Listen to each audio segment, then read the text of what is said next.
Boa tarde, pessoal. Essa é a nossa terceira aula da série de Matemática Financeira do mini curso, oferecido em parceria pela Uninter e comigo, Jefferson Rodrigues. Então, pessoal, vamos começar falando sobre juros. Sobre a história dos juros, como surgiu e da onde surgiu, né? Porque muita gente se pergunta por que pagar juro, né? Por que eu devo? Bom, na verdade, não é um bom negócio para ninguém pagar juro. Quando você fala assim, eu vou pegar um dinheiro emprestado e vou ter que pagar um juro. Tipo, não é um bom negócio.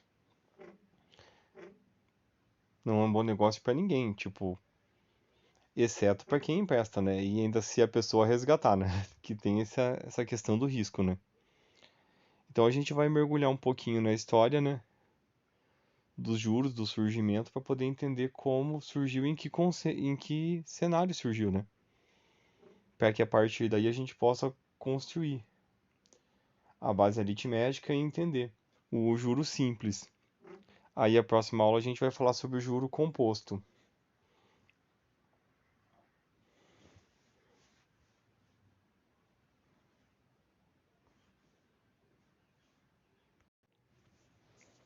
Então, na sequência, pessoal, o que a antiguidade diz sobre os juros? Tipo, como surgiu, da onde?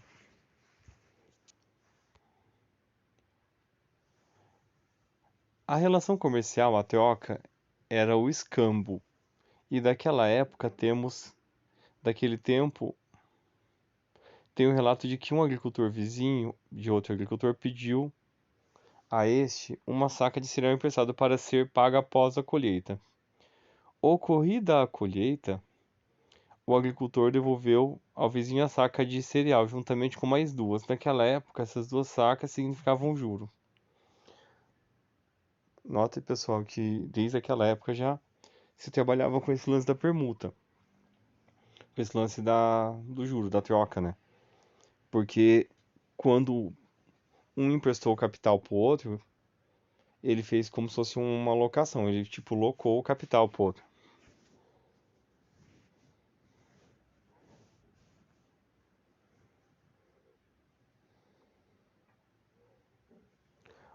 O juro no início das civilizações foi no berço da humanidade, na antiga Mesopotâmia, depois conhecido como a Grande Babilônia, que teoricamente surgiu o conceito de juros por volta do ano de 2500 a.C. Nesta época, os homens negociavam com aquilo que produziam, ou seja, todo e qualquer produto agrícola, as sementes e determinados bens eram tomados como empréstimo para o plantio desejado e quando realizavam a colheita, os agricultores cumpriam então com o acordo feito, pagavam o que havia tomado emprestado, também com sementes e outros bens acrescidos de juros do empréstimo. Geralmente esse processo era concluído em um ano, sendo o prazo da colheita. Você vê, pessoal, já era, de certa forma, o empréstimo já funcionava com prazo pré-determinado, né? Para que a pessoa que emprestasse já soubesse quando que ia pegar de volta o dinheiro investido, no caso os bens. É uma coisa tão antiga, mas que ainda hoje tem seu valor e pode, tipo, fazer diferença tanto positiva como negativamente na vida de uma pessoa. Porque a gente pode notar da seguinte forma: quando você faz um empréstimo para alguma coisa que vai ser boa para você, ó, por exemplo, você adquire um empréstimo financiando uma casa. Ah, mas vai ter muitos juros, vai ter. Só que você está adquirindo um bem que de outra forma você não adquiria. Então você está fazendo uma vantagem, você está adquirindo um patrimônio. Ah, mas quando você faz um empréstimo para pagar uma dívida, aí já tem que sentar e calcular melhor, tem que ver com calma, mas o ideal seria não fazer.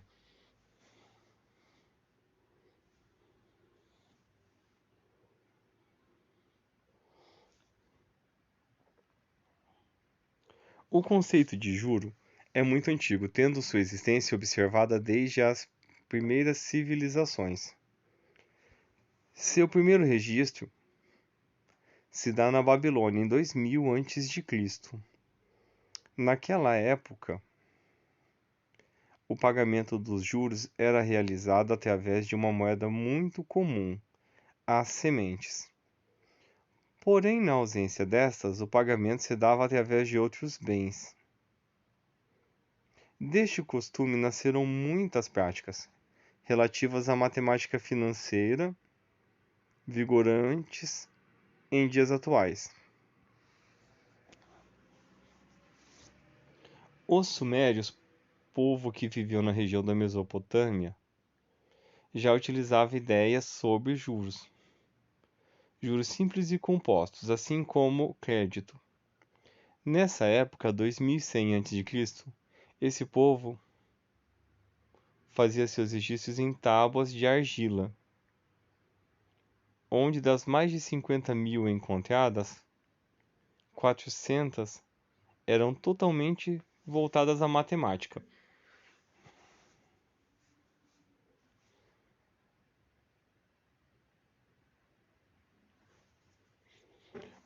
O cálculo dos juros simples é sempre feito sobre o capital inicial e certa taxa, é claro, em determinado período de tempo. Os sumérios, povos da antiguidade, relatavam em tábuas a movimentação contábil da época, estando incluído nas tábuas de exponenciais os cálculos dos juros simples e compostos. Nas coleções destas tábuas são encontradas demonstrações claras de juros compostos em Louvre, em uma tábua que data aproximadamente 1700 a.C., consta a seguinte inscrição de um problema: a juros compostos de 20% ao ano, uma determinada quantia em dinheiro deve ser aplicada por quanto tempo para que seu valor dobre? Olha, pessoal, veja que interessante. 1700 a.C. já os sumérios já pensavam nisso.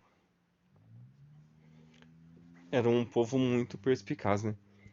Tipo, muito voltado às coisas do mundo, muito voltado às coisas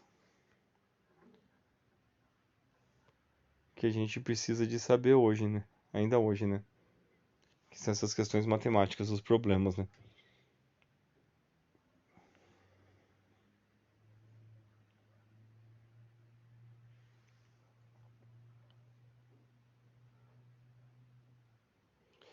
A partir do aperfeiçoamento das técnicas utilizadas em cálculos financeiros, surgiu, no ano de 575 a.C., uma firma de banqueiros internacionais, que tinha seu escritório na Babilônia. Cobradas pelos empréstimos de seu dinheiro para o financiamento do comércio internacional, como em dias atuais. Você vê, ó, desde lá já o surgimento dos bancos.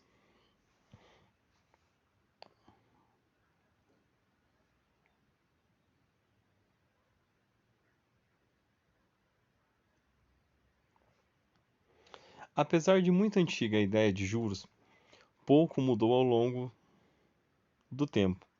Somente no final da Idade Média é que a palavra usura deixou de significar o mesmo que juro. Os romanos, ao se referir ao devedor, denominavam usura com relação ao juro, e para o credor chamavam de fueno.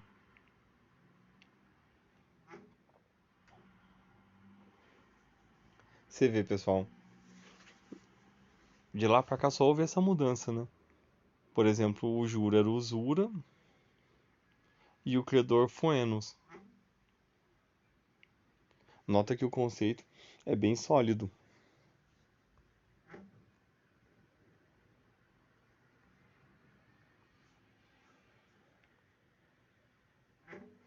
Na Idade Média havia distinção entre o empréstimo para a produção,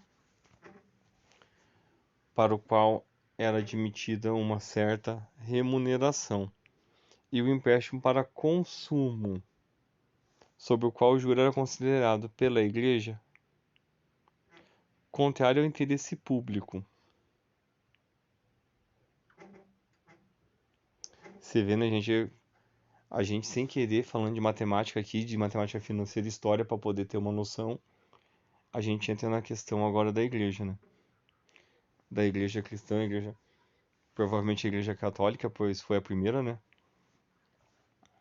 E aqueles tempos de Inquisição e tempos de trevas, né? Em que a igreja pegava e se metia em tudo, de certa forma, e acabava interferindo, né, gente?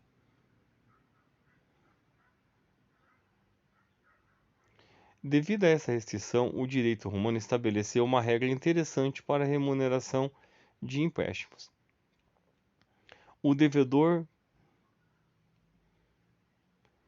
não pagava juros se quitasse o empréstimo em dia, mas se atrasasse, tinha que compensar o credor com base na diferença, ou aquilo que está entre, em latim, id quod interest. A posição desse último, com o que teria e o que efetivamente tinha nessa data, é provável que no século XIII essa regra tenha sido disciplinada com a fixação de uma certa porcentagem acordada preliminarmente.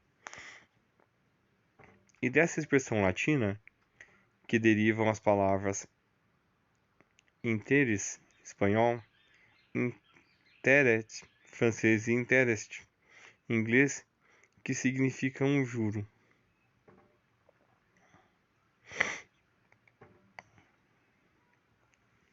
Durante a Renascença, a cobrança de juro continuou, oscilando entre a proibição e a necessidade de regulamentação legal. Na Alemanha, a oposição à cobrança de juros era grande. Na Inglaterra, em 1545, o parlamento aprovou uma lei fixando em 10% o limite máximo da taxa de juro. Os protestos foram tantos que a lei foi revogada, sendo, porém, reeditada em 1571. No entanto, foi a Renascença com o desenvolvimento do comércio que o juro passou a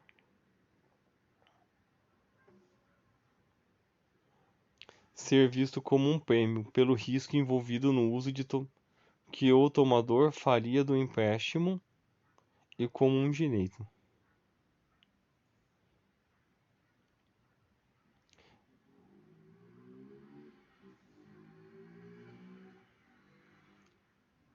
Em algumas aritméticas especializadas no século XV, para indicar 10%, encontram-se, por exemplo, expressões como XP100.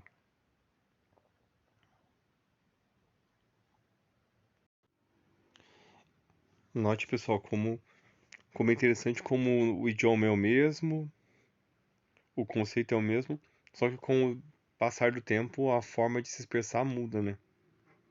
Ó. No entanto, foi na Renascença, com o desenvolvimento do comércio, que o juro passou a ser visto como prêmio pelo risco envolvido no uso que o tomador faria do empréstimo e como um direito.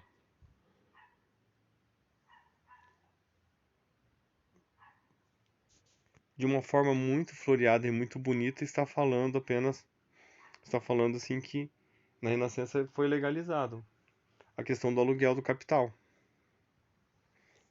Porque basicamente é isso, né? Quando você toma um empréstimo, você aluga o capital de outro.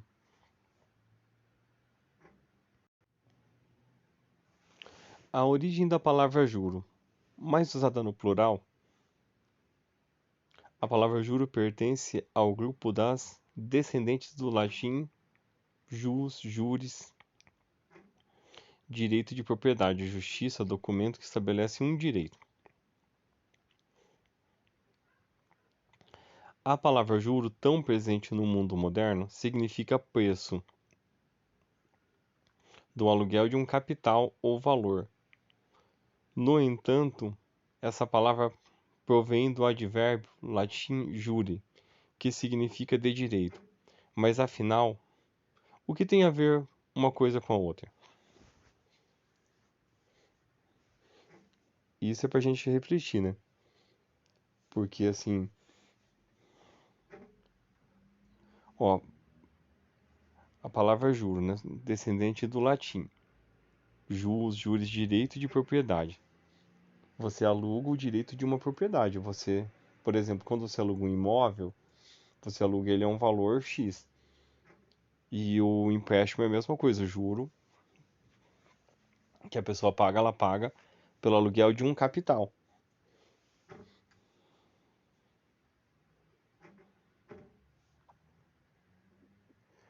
A cobrança de juros é uma prática muito antiga na história da humanidade, anterior à invenção da moeda. Quando os valores eram representados por metais preciosos ou outros produtos na Suméria, por exemplo, cerca de 2000 anos antes de Cristo, a taxa de juro podia variar de 20 a 30%, dependendo da forma de pagamento em metais preciosos ou produtos. Ó, pessoal, se percebe por aí já dá para perceber, né? Que mesmo desde lá, sem a moeda, já havia essa distinção, porque é fato, você receber em semente, fruto, produção, assim, é algo perecível, que o, que o detentor do feno, né, no caso o criador, ele precisava de, tipo, fazer o dinheiro girar. Agora, se recebe metais preciosos e ouro, tipo, não precisava, era só estocar e não havia problema.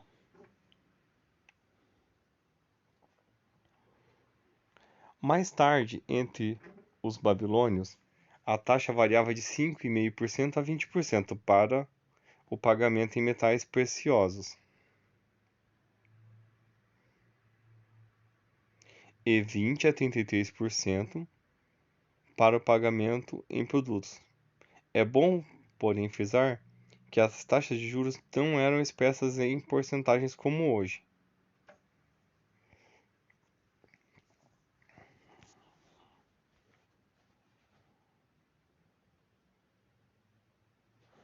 Na Grécia, por exemplo, não havia limitação para as taxas de juro, que oscilavam entre 12% e 18%, sendo os juros pagos mensalmente no tempo de Demóstenes, que viveu entre 384 a 322 a.C. Uma taxa de 12% era considerada baixa. Na Roma antiga, inicialmente não havia nenhuma limitação à taxa de juro cobrada, mas a lei das 12 tábuas limitou-a a 813% do capital para cidadãos romanos. Somente no ano de 100 a.C., essa taxa foi estendida aos estrangeiros. No período final do Império Romano, foi adotada a prática de juros mensais, inicialmente a taxa de 1%, mas o imperador Justiniano, que viveu entre 482 e 565 d.C., fixou-a em 0,5 ao mês, derivando daí a taxa de 6% ao ano.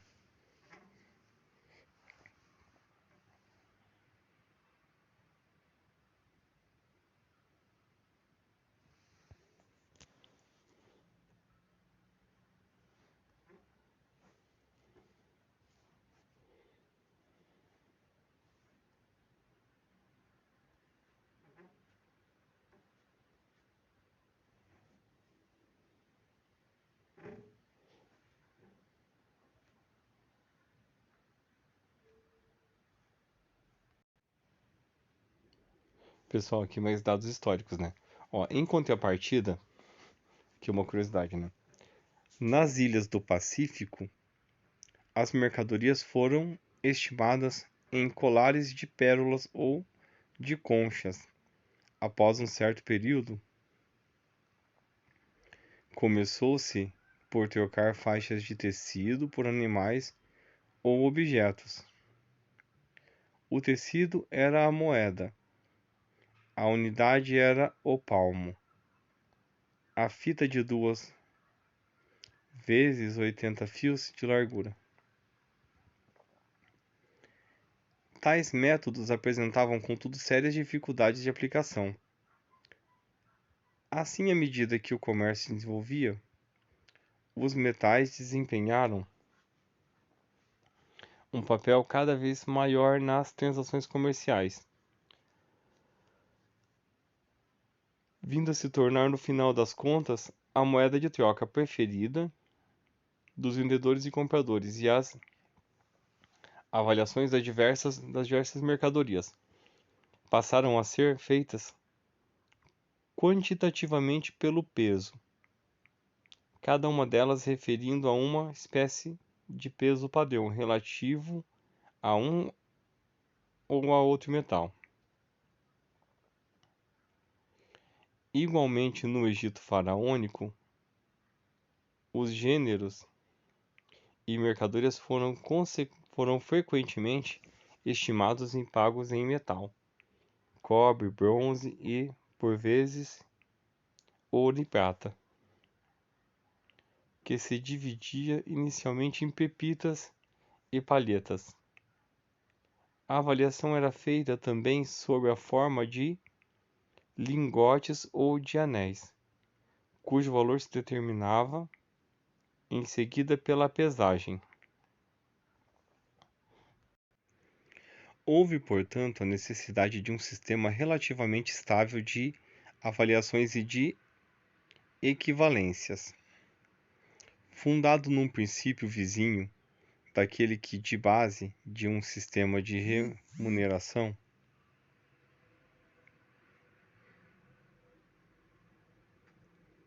Desculpa, gente, bem nessa hora gravando, notificação da Netflix, ninguém merece, mas faz parte.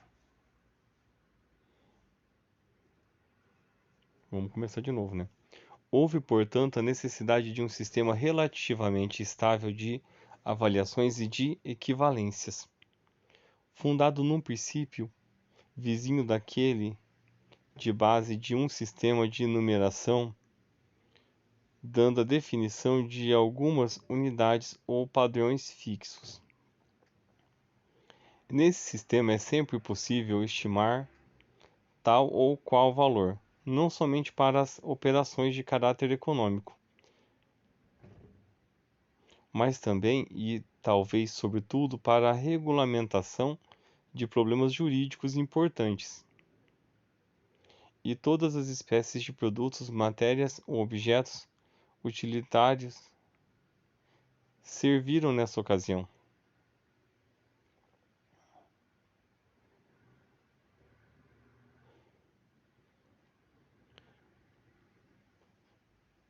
A primeira unidade de escambo admitida na Grécia pré-helênica foi o boi.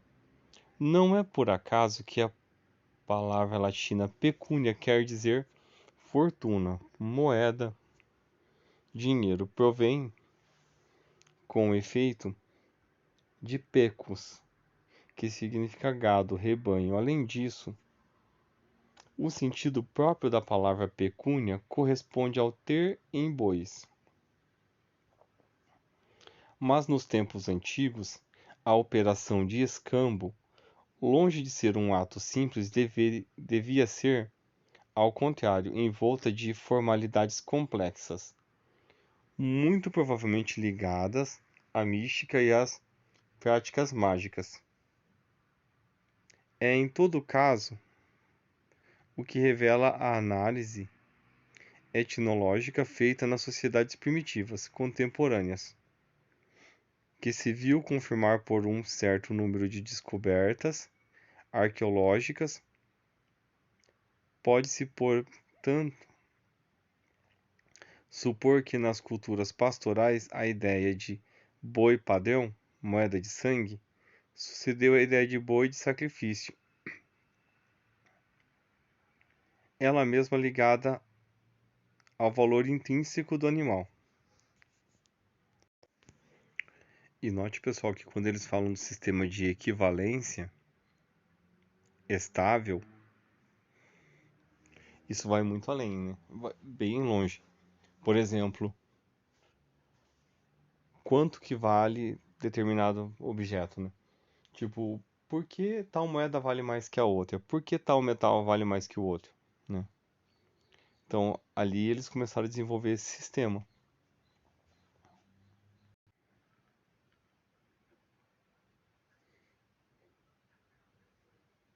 Até o momento, não somente tratamos de um simples escambo, mas também de um verdadeiro sistema econômico. A partir de então, graças ao padrão de metal, as mercadorias passaram a não mais ser trocadas ao simples prazer dos contratantes, ou segundo usos consagrados, frequentemente arbitrários, mas em função do seu justo preço. É o que eu falei, é o que eu acabei de falar, né, pessoal? Tipo, com o desenvolvimento do juro, da moeda, as coisas foram se adequando aos preços, né, aos valores, e se tornando, tipo, o comércio mais próximo do que a gente tem hoje. Até então tratava-se somente de introduzir nas transações e nos atos jurídicos uma espécie de peso padrão, unidade de valor a qual o preço de cada uma das mercadorias ou ações consideradas era referido, partindo desse princípio como salário, multa ou como valor de troca, e no caso da multa, algum tipo de cálculo de juros primário era utilizado para obter um certo valor para a mesma.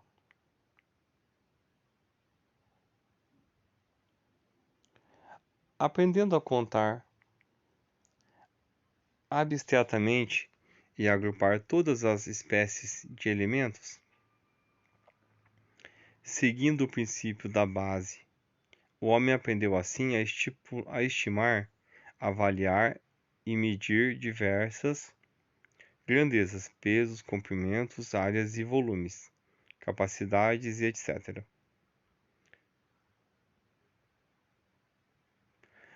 Aprende igualmente a atingir e conceber números cada vez maiores, antes mesmo de ser capaz de tomar a ideia do infinito.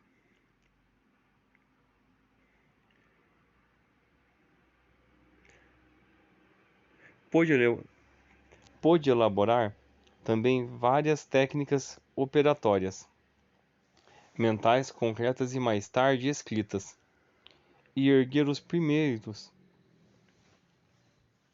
rudimentos de urna aritmética, inicialmente prática, antes de tornar-se abstrata e conduzir a álgebra, onde hoje temos a matemática financeira amplamente desenvolvida. Foi-lhe também aberta a via para a elaboração de um calendário e de uma astronomia, bem como para o desenvolvimento de uma geometria estruturada, inicialmente em medidas de comprimento, áreas e volumes, antes de ser especulativa e axiomática. Numa palavra, a aquisição desses dados fundamentais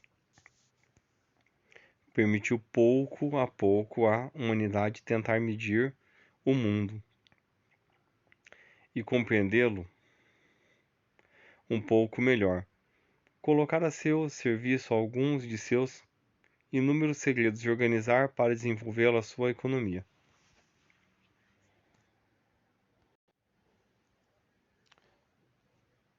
Aí vocês começam a perceber o tamanho da questão do comércio, né? Foi a partir do comércio, a partir de tudo que começaram a surgir as medidas. E a partir das medidas que começaram a aparecer tantas outras áreas da matemática importantes no nosso dia a dia.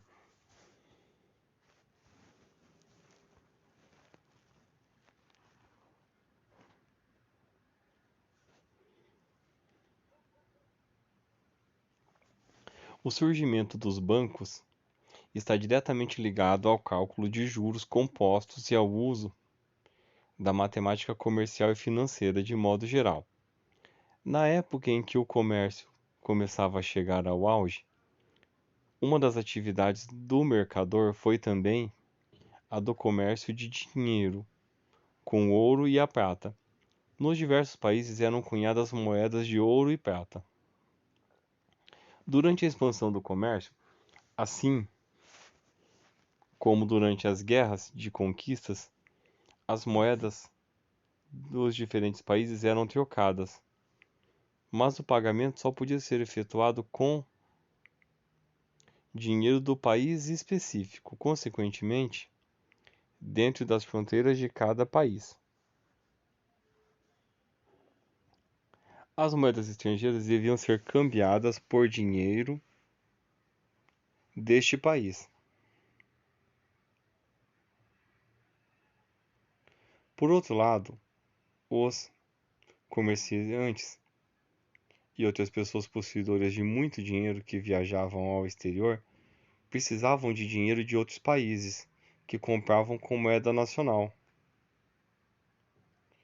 Com o tempo, alguns comerciantes ficaram conhecendo muito bem as moedas estrangeiras e passaram a acumulá-las em grandes quantidades. Desta forma, dedicaram-se exclusivamente ao câmbio de dinheiro, ou seja, ao comércio de dinheiro, coisa que existe até hoje, né, pessoal? Quando se observa uma movimentação e alguma moeda vai valorizar, tem pessoa que até hoje ainda compra e guarda.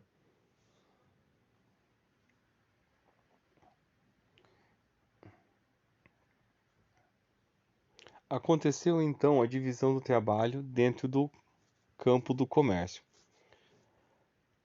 Paralelamente aos comerciantes que se ocupavam com a troca de artigos comuns, surgiram os cambistas, isto é, comerciantes dedicados ao intercâmbio de uma determinada mercadoria específica, ou dinheiro.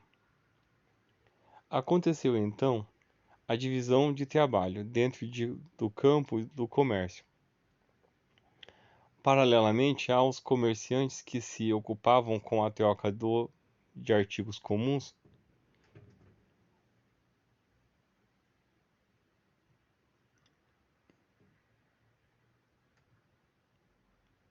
num espaço de tempo relativamente curto, acumularam-se fantásticas somas de dinheiro nas mãos dos cambistas.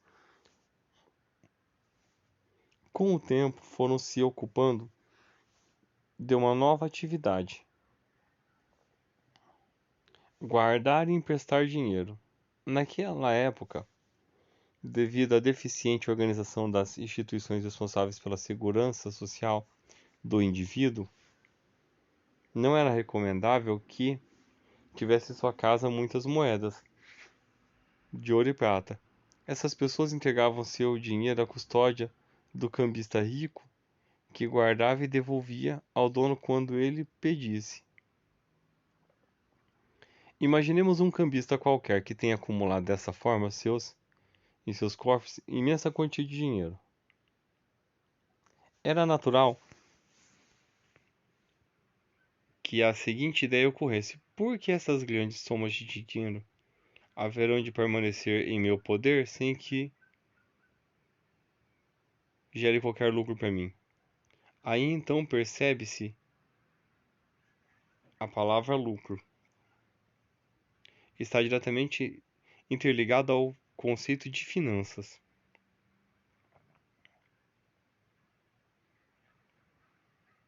É pouco provável que todos os proprietários, ao mesmo tempo e num mesmo dia, exijam a devolução imediata de todo o seu dinheiro. Emprestarei parte desse dinheiro para quem pedir, sob a condição de que seja devolvido num prazo determinado, e como meu devedor empregará o dinheiro como quiser durante este tempo, é natural que eu obtenha alguma vantagem. Por isso, além do dinheiro emprestado, deverá entregar-me no vencimento do prazo estipulado uma soma adicional. Vimos que neste pensamento do mercador a ideia de lucro já aparece fortemente. Assim tiveram início as operações creditícias, aquelas que por alguma razão se encontravam sem dinheiro. Comerciantes, senhores feudais e não raras vezes o próprio rei ou erário nacional recorriam ao cambista que lhes emprestava grandes somas de dinheiro a juros razoáveis. O juro era pago pelo usufruto do dinheiro recebido, ou mais propriamente, era a compensação pelo temor de quem dava o dinheiro emprestado e assim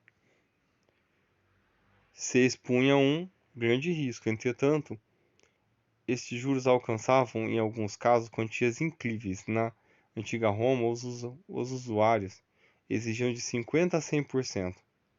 Na Idade Média, de 100% a 200%, às vezes mais, em relação direta com a necessidade do solicitante ou do montante da soma.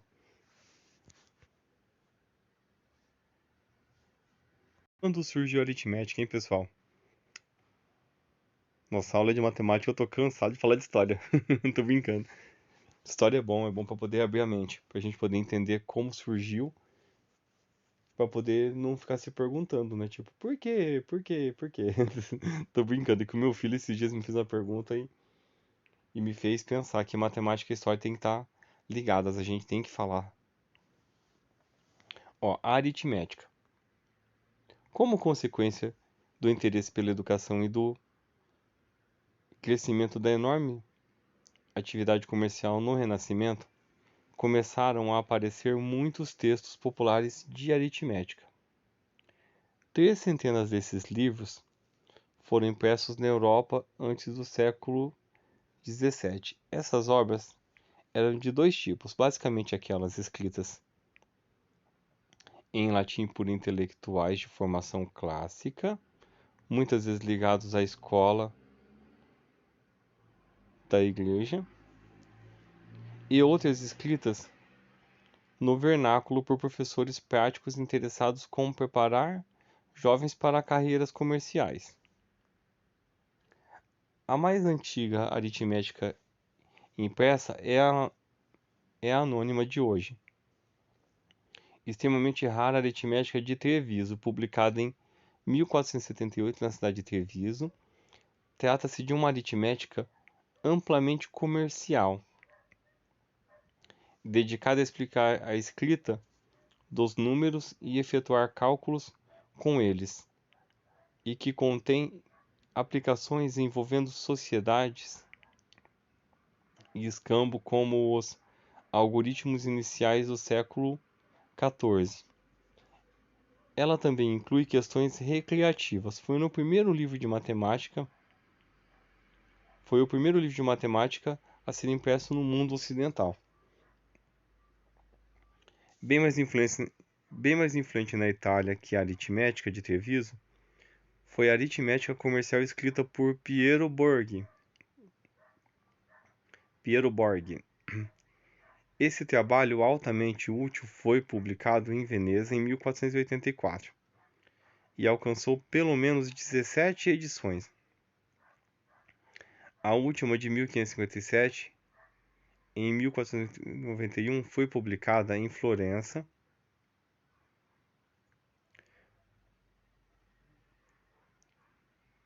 Uma aritmética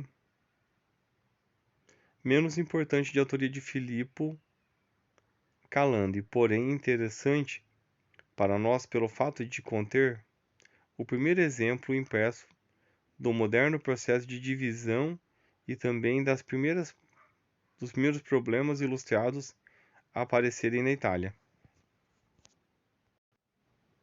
E pessoal, e como que se calcula até hoje o juros simples? E como é o juros simples? Como surgiu a fórmula, né? O juros simples é calculado com base em um valor fixado chamado de capital inicial. Trata-se de uma porcentagem do capital inicial aplicada durante determinado tempo.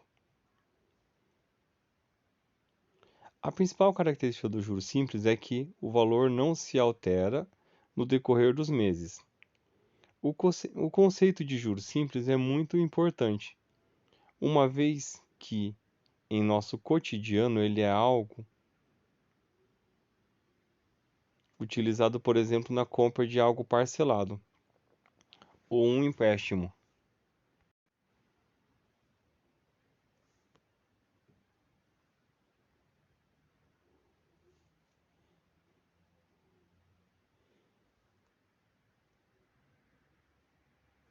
Pessoal, ó, aqui está a fórmula do juros simples, né?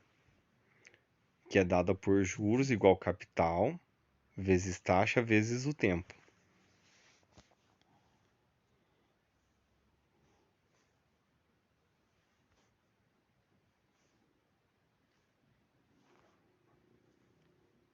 Aqui é uma demonstração. Para deduzir ou justificar essa fórmula, vamos imaginar o seguinte. Vamos imaginar a seguinte situação problema. Na compra de um produto no valor de R$ 100, o comprador solicitou o parcelamento em 4 vezes. Entretanto, ao parcelar o valor do produto, é cobrada uma taxa de 1% ao mês. Inicialmente calcularemos 1% de 100. Ó, pessoal, daí vamos falar sobre a multiplicação em decimal, né? 1%, uma parte de 100, 0,01 vezes 100 igual a 1. No mês 1. Ou seja, será cobrado o juro de R$ 1 ao longo dos... Logo, o saldo devedor nesse primeiro mês será de 101. No mês 2, 102. E assim o juro vai aumentando, né?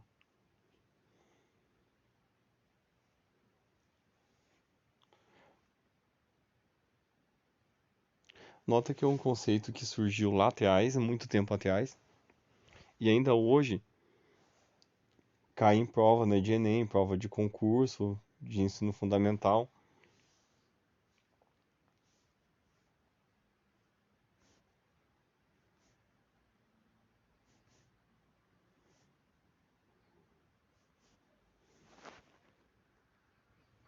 Observando a situação problema, veja que, à medida que o tempo passa, o juro é acrescido no valor do mês passado, ou seja, passando 2 meses, o valor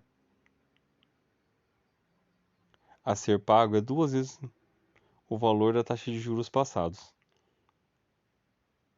3 meses o valor passa a ser 3 vezes e assim sucessivamente. De modo geral, após determinado tempo, representado pela letra T, né? Tempo é anos, meses, dias e assim vai. O juro a ser pago é de T vezes o valor da taxa de juros, que no caso é representado pelo I, gente, e claro, com base no capital inicial, que é o C. Tal afirmação, utilizando uma notação matemática, chega à fórmula apresentada anteriormente: juros igual capital vezes taxa vezes tempo. J igual, J igual C vezes I vezes T. Devemos ficar atentos à seguinte observação: a taxa de juros é sempre dada em porcentagem, mas para realizar o cálculo devemos utilizar a porcentagem em sua forma fracionária ou decimal. Outro detalhe ao qual devemos atentar-nos são as unidades de tempo, do tempo e da taxa. Elas devem estar sempre na mesma unidade. Ou seja, se o tempo for dado em meses, a taxa de juros também deve ser em meses. O montante, o valor do capital adicionado ao valor dos juros, ou seja,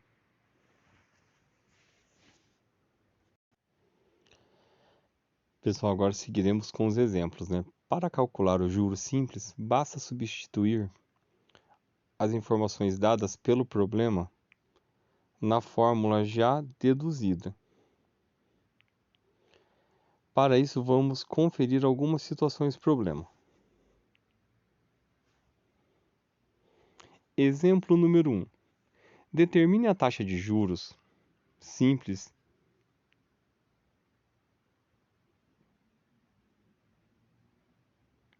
um capital de R$ 500 aplicado durante 10 meses produz R$ 150 de juros. Ó, pessoal, vamos repetir então. Determine a que taxa de juros simples um capital de R$ 500 aplicado durante 10 meses produz R$ 150 de juro. Novamente, vamos anotar todos os dados fornecidos pelo enunciado do problema, pois assim teremos uma noção melhor do que deve ser feito. Ó, por exemplo, ele está perguntando o juro. Juros, R$ 150. O capital, R$ 500. Ele quer saber qual a taxa, que não tem, e o tempo, 10 meses. Então, note, pessoal, que devemos encontrar então a taxa de juros de modo que ao aplicar-se R$ 500, o juro seja de R$ 150 em 10 meses. Para isso, vamos substituir os dados na fórmula do juro simples.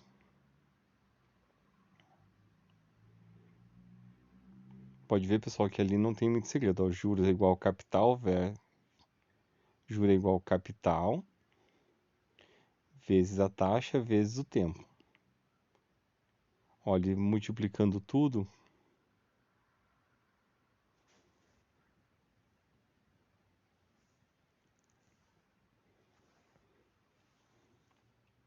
para deixar a taxa em sua forma percentual, devemos multiplicar o número encontrado por 100. Assim, temos 3%. Pode ver, gente, que ali, ó, multiplicando e dividindo, temos 3%.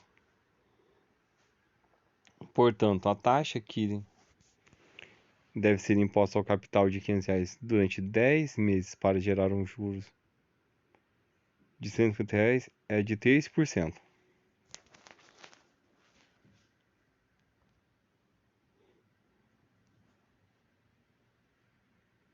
Aqui é outro probleminha, pessoal, para a gente poder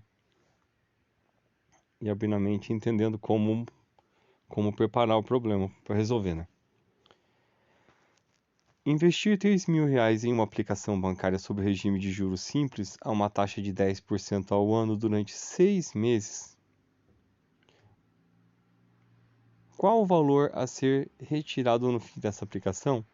O primeiro passo é anotar cada um dos dados do problema: os juros, o capital, a taxa e o tempo. Agora devemos observar as unidades de medida da taxa e do tempo. Caso estejam sendo utilizadas as mesmas unidades, basta substituí-las na fórmula. Caso contrário, temos que achar uma maneira de deixá-las iguais. De modo geral, é mais fácil transformar a unidade de medida do tempo do que a da taxa. Assim, vamos transformar 6 meses em anos, uma vez que a taxa foi dada ao ano. Logo, sabemos que 12 meses é um ano, logo 0,5 anos são 6 meses. Daí você substitui aqui, pessoal, ó, o tempo. Tempo, 0,5 ano. Passando a taxa de juros para a forma decimal, temos que 10% é 0,1. Substituindo os dados na fórmula, temos que Juro igual a 3.000 vezes 0,1 vezes 0,5. E chegamos que o juros R$ 150. O juro final da aplicação é de R$ 150. Foi pedido ao valor a ser retirado da aplicação, ou seja, o valor aplicado mais os juros mais o montante. Então, no caso, o valor mais montante é aqui, ó. É o capital mais o juro. Ou seja, logo o valor retirado da aplicação é de R$ 3.150.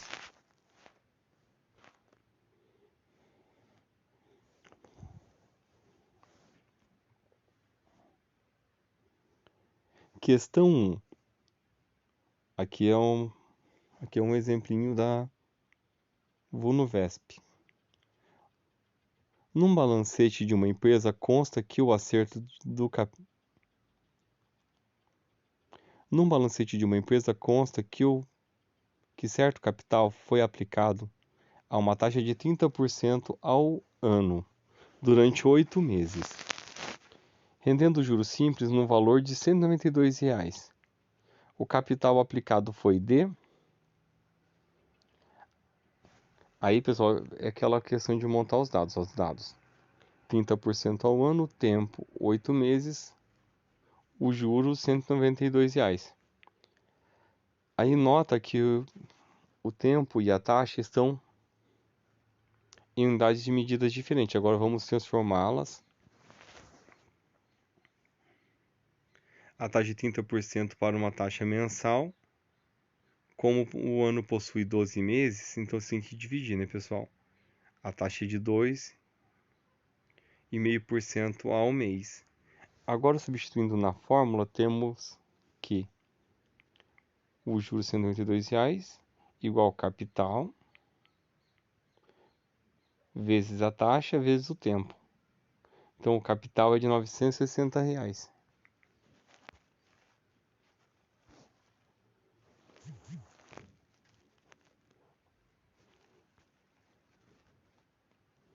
Durante quanto tempo um capital deve ser mantido em investimento a juros simples com taxa de 2% para que ele gere um montante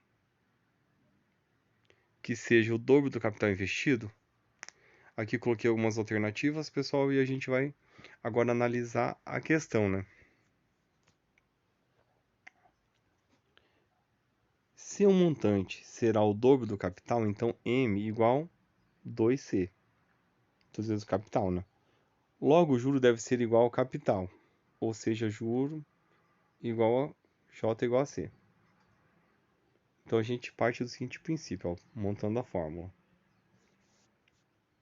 Juro igual capital vezes taxa vezes tempo. Capital igual capital vezes 0,02 vezes o tempo. Isolando t, temos que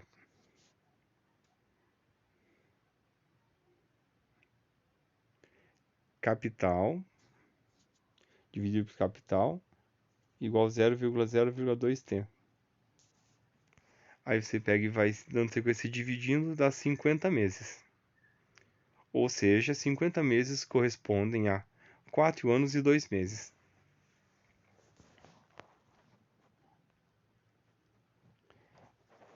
Que representa o período em que o capital dobra.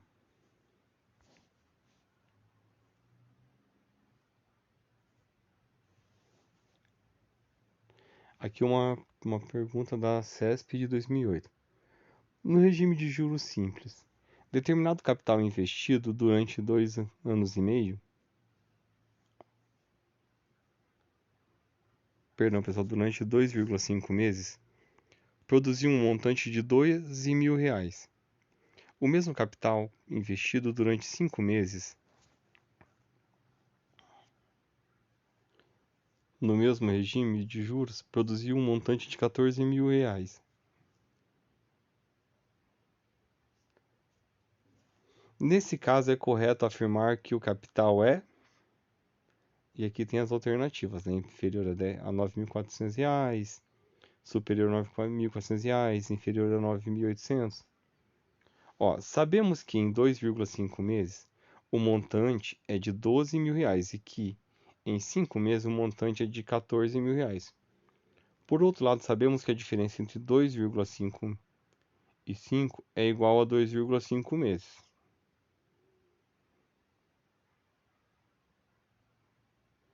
E que nesse tempo a mais a diferença entre o montante gerado com 5 meses e o montante gerado com 2,5 meses é de R$ 2.000. Isso significa que em 2,5 meses o juro gerado é de 2.000. Assim, sendo assim, sabemos que o montante é a soma do capital com os juros e que o montante é R$ 12.000. Então, temos que, ó, a fórmula do montante, né, pessoal? 12.000 é igual, olha, esse montante igual capital mais juro. Então, o montante é 12.000 igual ao capital mais o juro que é 2.000. Ou seja, o capital é de 10.000.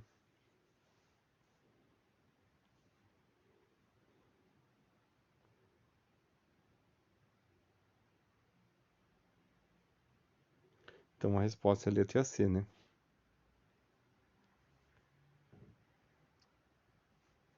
A conta de água de um condomínio deve ser paga até o quinto dia útil de cada mês. Para pagamentos após o vencimento, é cobrado juros de 3% por dia de atraso. Se a conta de um morador for de R$ 580 e ele pagar essa conta em dias de atraso, qual será o valor pago de juros? O valor pago com juros, né, pessoal? Desculpa. Aí, ó, note que o negócio é organização, né? Capital, 580. A taxa, 3%. O tempo, 15 dias. Aí você vai calcular o montante.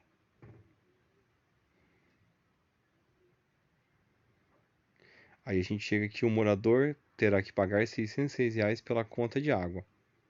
Por que isso, pessoal? Porque, ó, 508, 1 mais 0,03 vezes 15, que é o valor. Uma dívida de R$ 13.000 foi paga em 5 meses depois de contraída e os juros pagos foram de R$ 780. Sabendo que o cálculo foi feito usando juros simples, qual foi a taxa de juros? Aí vai da gente de novamente montar.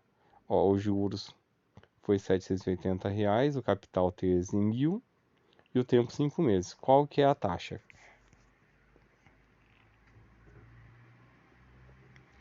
Aí você isola os juros, multiplica o capital pela taxa pelo tempo. E dividindo você chega na que a taxa de juros é de 1,2% ao mês.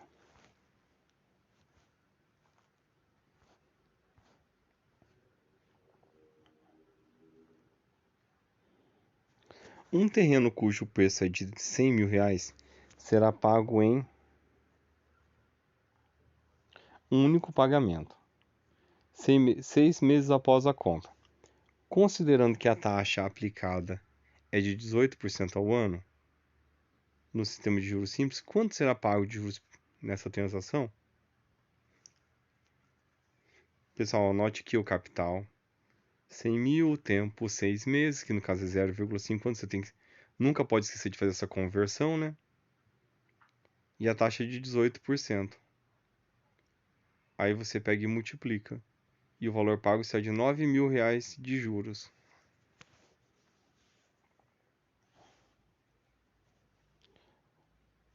Um título com 123 dias a decorrer até seu vencimento está sendo negociado a juros simples com uma taxa de rentabilidade de 1,3% ao mês. Calcule o valor da aplicação que proporciona um valor de resgate de R$ 1.000. Ó, pessoal, note que o valor de resgate equivale ao montante final do período, observamos que a taxa é mensal. Portanto, ao convertermos-la a uma taxa diária, utilizamos o padrão de que um mês equivale a 30 dias só. 1,3 ao mês, 1,3 ao dia, tipo 30 dias. Ali você chega, ó. R$ 1.000 igual capital, mais CIT, vezes 1,3 dividido por 30 vezes 123. Ou seja, o capital é R$ 949,40.